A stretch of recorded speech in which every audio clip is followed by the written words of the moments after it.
안녕하세요. 맛집 해성외과 서희수 원장입니다. 오늘은 지방이식에 대해서 한번 얘기를 나눠볼까 해요. 지방이식 너무 쉽게 생각하시잖아요. 간단한 수술인 건 맞긴 하지만 그래도 지방이식에 대해서 우리가 주의해야 될 점 이런 것들이 필요할 수 있으니까 그 부분에 대해서 오늘 짚고 넘어가 보도록 하겠습니다. 우리 지방이식을 왜 할까요?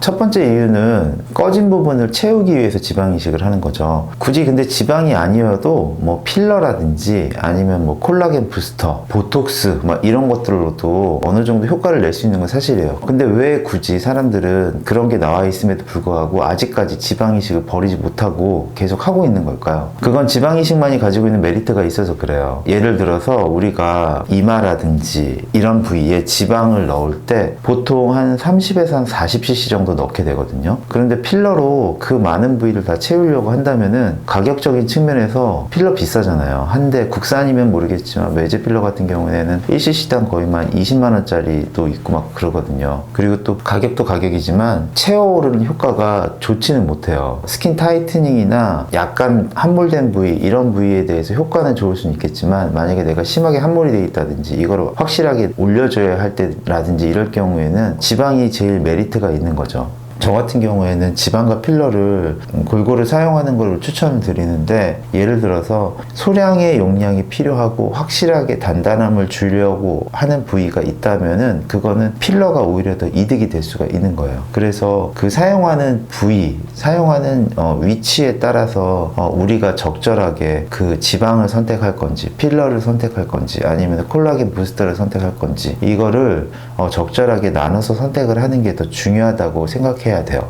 무조건 지방 이식만이 얼굴을 동안의 이미지를 만들고 부드럽게 만들 수 있다 이렇게 생각하는 거는 착각인 것 같아요. 그러면은 그 이유에 대해서 한번 살펴보도록 할게요. 지방 같은 경우는 일단은 많은 양을 채취를 할 수 있지만 거의 이식을 한 50% 정도는 흡수가 된다고 생각을 해도 무방해요. 물론 수술하는 테크닉이 좋고 정지하는 기술이 좋고 한다면은 흡수율을 낮추고 생착률을 더 높일 수는 있겠지만 그래도 기본적으로 우리가 넣었던 거에 한 절반 정도는 흡수가 된다고 생각하는 게 마음이 편할 것 같아요. 그래서 필러가 중요하게 작용되는 부위는 팔자라든지 턱끝, 옆볼이 되는 거예요. 왜냐하면은 팔자라든지 턱끝 같은 경우에는 우리가 말을 할 때마다 계속 근육을 움직이잖아요. 역동성이 뛰어난 부위는 아무래도 생착률이 떨어질 수밖에 없어요. 지방을 넣는다면은. 그렇다면 이런 부위는 필러를 넣어줌으로 해서 생착률이 떨어지는 거를 막아줄 수 있고, 그리고 팔자에다가 필러는 우리가 막 10cc씩 넣거나 이러진 않잖아요. 보통 많이 넣어봤자 한 2cc에서 3cc 정도거든요. 그럴 경우에 필러를 사용하는 게 더 좋겠죠.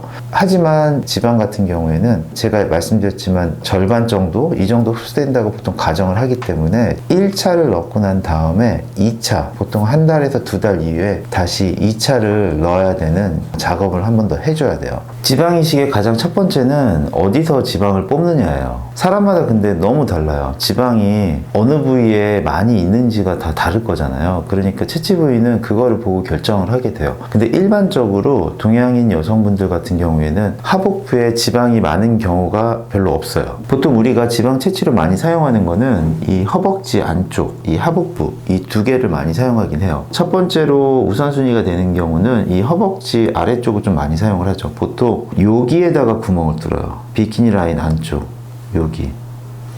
그래서 요 정도 되는 부위에 지방을 채취하는 경우가 많죠. 그리고 요 양이 부족하면은 요 정도에다 구멍을 더 뚫을 수도 있고 아니면 요 구멍을 이용을 해서 요쪽에서도 지방을 채취하기도 해요. 그리고 이 하복부에 지방이 충분하다면은 요 허벅지를 하지 않고 요 배꼽 쪽에다가 구멍을 뚫어서 요 부위에서 지방을 채취하기도 해요. 그런데 하복부는 지방이 많은 경우가 좀 드무세요. 지방 이식을 한다는 것 자체가 얼굴에 살이 많이 없다라는 얘기잖아요. 체형도 메마르거나 날씬한 경우들이 상당히 많이 계시거든요. 그런데 배는 지방이 많이 없고 허벅지 쪽에 동양인 여성분들이 지방이 많아서 보통은 이제 여기가 조금 더 많이 선호되는 부위이긴 해요. 그리고 또 우리가 생각해 볼 수 있는 부위는 이 엉덩이 쪽하고 바로 옆에 옆 라인 그리고 등 뒤쪽에 있는 이런 라인들을 생각해 볼 수 있겠죠. 일단은 이 여기서 가장 많이 나오는 거 이게 제일 중요하잖아요. 여기가 제일 많이 나와요. 여기 하고 여기 정도가 제일 많이 나와요. 그럼 여기는 뭐냐? 여기는 소량이 필요할 때 여기를 좀 흡입해서 뺄 수 있다, 이런 개념이에요. 여기를 뽑아가지고 이마를 다 채운다, 이거는 좀 불가능한 일이에요. 요거 많이 뽑아봤자 30cc도 안 나오는 경우가 허다하거든요. 요런데 허벅지 쪽에서 뽑아야 적어도 한 50에서 한 100 사이는 뽑을 수 있으니까, 그래서 아래쪽을 많이 선호하는 거예요. 이 채취 부위만큼이나 중요한 게 아까 잠깐 말씀드렸지만 어디에다가 구멍을 뚫어가지고 지방을 뽑을 거냐, 이거 중요하거든요. 흉터의 문제잖아요. 아까도 말씀드렸지만 이 비키니 라인 여기나 여기, 그리고 여기에다가 최대한 흉터를 안 나게 뽑게 하겠지만 그래도 흉터가 남는 건 사실이고, 보통 한 0.5에서 1cm 정도, 이 정도의 그냥 선의 흉터가 남을 수밖에 없다, 이걸 좀 알고 계셔야 돼요. 그렇게 해서 이렇게 나온 지방을 원심 분리를 돌리게 돼요. 그렇게 되면은 이런 식으로 알갱이가 저희는 지방을 얻을 수가 있는 거죠. 이 지방을 우리 몸에다가 주입을 하게 되는 거예요. 이렇게 채취된 지방은 부위별로 넣게 되겠죠. 가장 많이 지방 이식을 하는 부위가 이마하고 관자, 그 다음이 눈밑, 바로 이 부위가 되겠죠. 그리고 전체 지방 이식을 할 경우에 팔자하고 턱끝, 옆볼도 같이 채우기도 해요. 어차피 지방을 뽑아놨으니까. 이마 같은 경우는 보통은 한 30을 기본적으로 넣어요. 그런데 넣을 때 가장 많이 생각을 하시는 부위는 여기 이마뼈가 튀어나온 부위하고 요 부위하고 요 사이가 가장 많이 꺼져 있거든요. 그래서 요 부위를 넣는 거를 중점적으로 생각을 하세요. 이분 같은 경우도 바로 그런 경우죠. 여기 꺼져 있는 부위를 이런 식으로 넣는 거, 이거를 중점적으로 생각을 하시죠. 그런데 여기에만 넣는 거를 하진 않아요. 여기를 중점적으로 넣긴 하지만 이 전체적으로 여기도 넣고 요 사이드도 넣고 같이 넣어주게 되는 거죠. 보통 우리가 많이 신경 쓰이는 부위는 이마의 가운데는 튀어나와 있고 요 사이가 꺼져 있거든요. 이 부위에 대해서 고민하시는 분들이 굉장히 많으세요. 그래서 이 부위만을 집어넣는다고 하면은 뭐 필러도 좋은 선택이 될 수가 있고, 만약에 전체적으로 다 자연스럽게 메꾸기 원한다면은 이 부위에 중점적으로 많이 넣게 되긴 하지만, 그렇지만 여기만 넣게 되면 어색해져요. 그게 바로 지방 이식을 하면서 부자연스럽다고 느껴지는 가장 큰 이유 중에 하나예요. 필러를 넣었을 때도 부자연스럽다고 느껴지는 경우들이 종종 있거든요. 그건 왜냐하면은 꺼진 부위만 넣게 되면 고기만 볼록하게 튀어나오게 되는데 그거 자체가 부자연스럽게 느껴질 수 있어요. 그래서 지방 이식을 한다고 여기 채운다고 해서 여기를 넣는 게 아니라, 여기를 넣는 거를 자연스럽게 하기 위해서 여기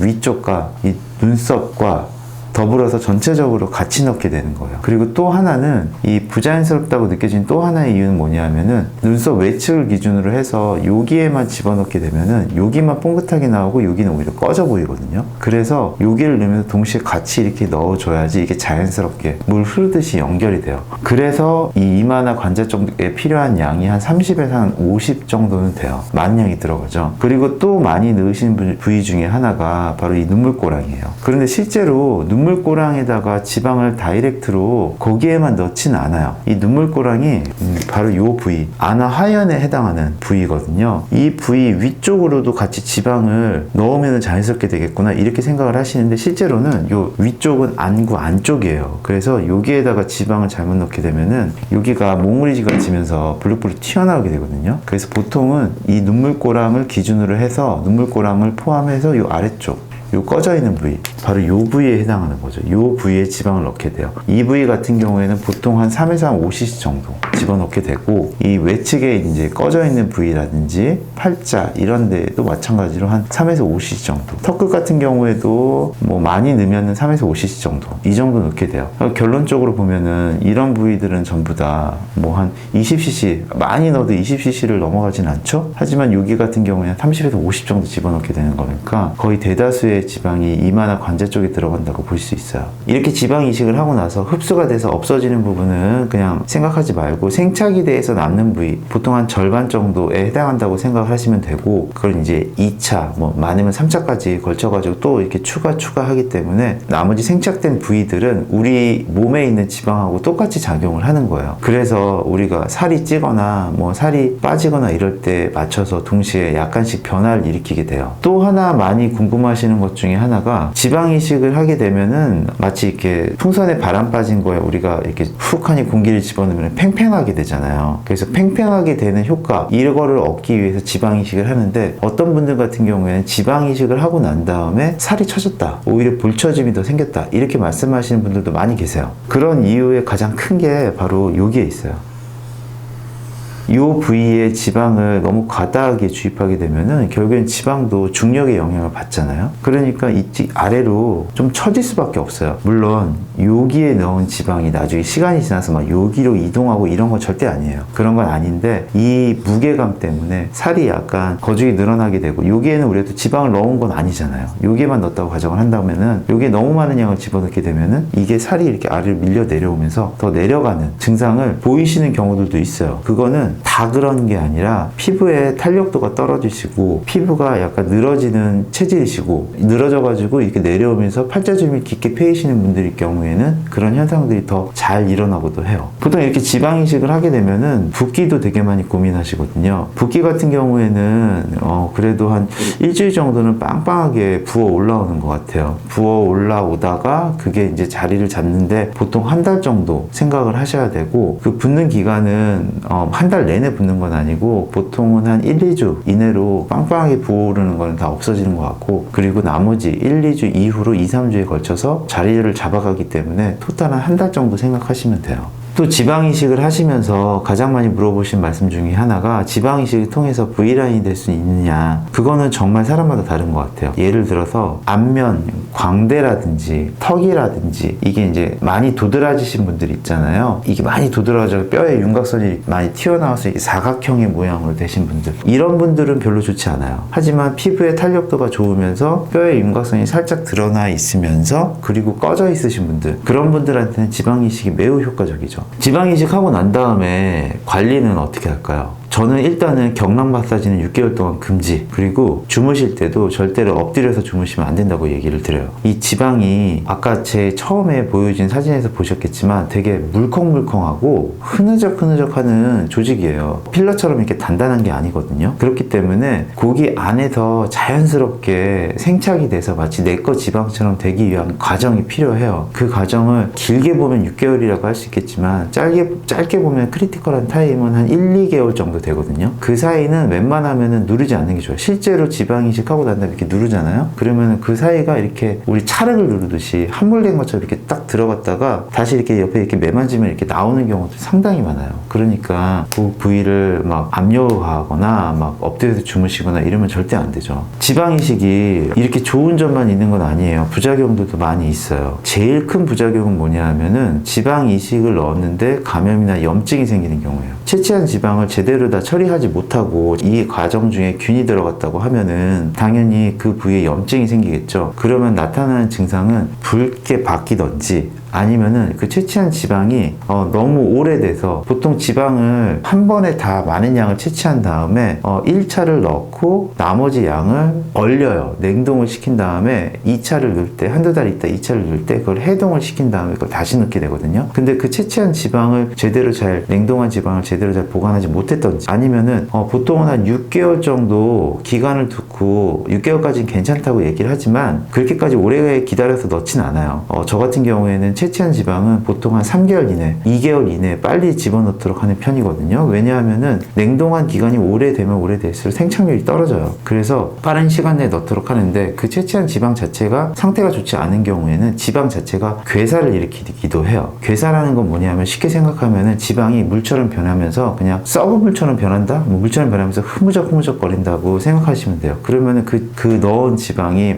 염증을 일으키게 되고 붉은색, 아니면은 넣었는데 이게 물처럼 변하면서 안에 이렇게 수포나 농포 같은 게 올라오는 경우, 그리고 지방을 넣었는데 그냥 아무것도 없이 그냥 싹 다 사라져 버리면서 그 밑에 여기에 누런색, 파란색 멍만 이렇게 있게 되는 경우, 이런 경우들이 있거든요. 이런 경우에는 우리가 심한 경우에는 다시 구멍을 뚫어가지고 그 지방을 다시 흡입을 해요. 흡입을 해서 제거를 하고 항생제 주사, 먹는 약이나 주사를 통해 가지고 치료를 해요. 그런 경우도 많이 있어요. 그리고 또 장기적으로 봤을 때 또 문제가 되는 부작용은, 지방 이식을 하고 난 다음에 여드름이 많이 생겼다고 말씀하시는 분들도 많이 계세요. 이렇게 볼록볼록하게 여드름이 직접적으로 이렇게 많이 나시는 경우도 있고, 아니면 막 비입종 같은 자자자자한 게 막 올라오시는 경우들이 있어요. 그거는 염증이라기보다는, 물론 염증, 지연성 염증일 수도 있겠죠. 그렇기보다는 약간 면역 반응도 관련이 있는 것 같기도 하고 그래요. 그럴 경우에는 그 여드름 약 중에 뭐 로아큐탄이라든지 이런 여드름 약 뭐 이런 것들이 있거든요. 그런 걸 먹으면서 항생제를 다시 먹으면서 똑같이 필러같이 치료하기도 해요. 마찬가지로 그걸 심할 경우에는 또 지방을 뽑아내기도 하고 그래요. 지방 이식의 부작용 중에서 정말로 우리가 주의하고 경계해야 될 게 뭘까요? 그거는 바로 실명이에요. 실명. 우리가 안아 주변부,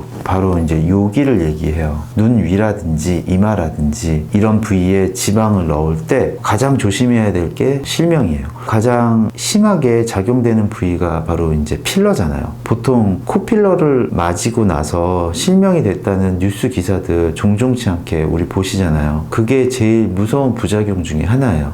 왜 그러냐면은 우리 눈은 여기에 구멍들이 몇 개 존재하고 요 구멍으로 신경과 혈관이 동시에 같이 나와요. 그런데 코필러 같은 경우 예를 들어 볼게요. 여기에다가 우리가 코필러를 집어넣는다고 하면은 안전하게 조심하게 잘 천천히 주위에 코 사이드를 이렇게 막으면서 필러를 천천히 색깔이 변화가 있는지 없는지 잘 살피면서, 그리고 사이드에는 웬만하면 넣지 말고 이렇게 살살살살 집어넣고, 그리고 환자의 상태를 확인하고, 그리고 나서 기거하고, 이런 과정을 당연히 거쳐야 되죠. 그런데 그렇게 함에도 불구하고 이 필러를 넣은 게 혈액을 타고 이 혈관을 타고 필러 알갱이가 들어가는 경우가 있어요. 그렇게 되면은 그 혈관을 타고 들어간 필러의 알갱이들이 역류를 해서 우리 눈 안쪽 그 혈관을 막는 경우가 있어요. 그렇게 되면은 시신경이 혈액 공급을 못 받기 때문에 실명이 일어나요. 지방도 마찬가지예요. 여기에 있는 지방을 천천히 국소마취를 충분히 하고 그 혈관을 충분히 수축을 시키고 난 다음에, 그 다음에 지방을 살살살살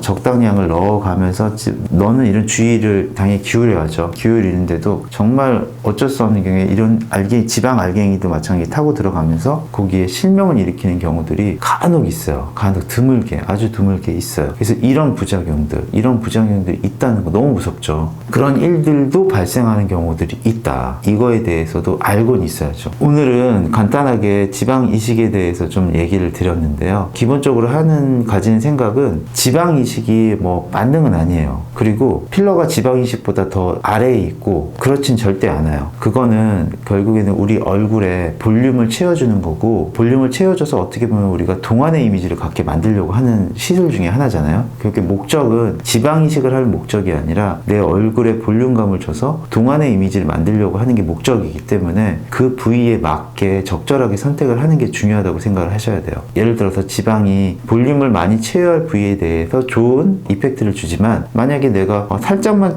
넣어줘도 좋은 효과를 준다 생각을 하면은 그때는 필러를 택하는 게 훨씬 더 좋은 거죠. 또 필러를 넣는데 너무 부자연스럽고 그렇다면은 그때는 지방을 전체적으로 깔아주는 게 훨씬 더 자연스러운, 한 듯 만 듯한 훨씬 더 자연스러운 이미지를 줄 수밖에 없어요. 그리고 움직임이 많은 부위, 입술 주위, 팔자라든지 턱끝이라든지 이런 움직임이 많은 부위에는 지방보다는 조금 더 단단한 필러를 넣어주시는 게 훨씬 더 좋은 효과, 간단하고도 좋은 효과를 볼 수가 있는 거죠. 그래서 내 목적에 맞게 적절하게 선택을 해서 원하시는 좋은 결과를 얻는 게 더 중요하다고 생각을 하셔야 돼요.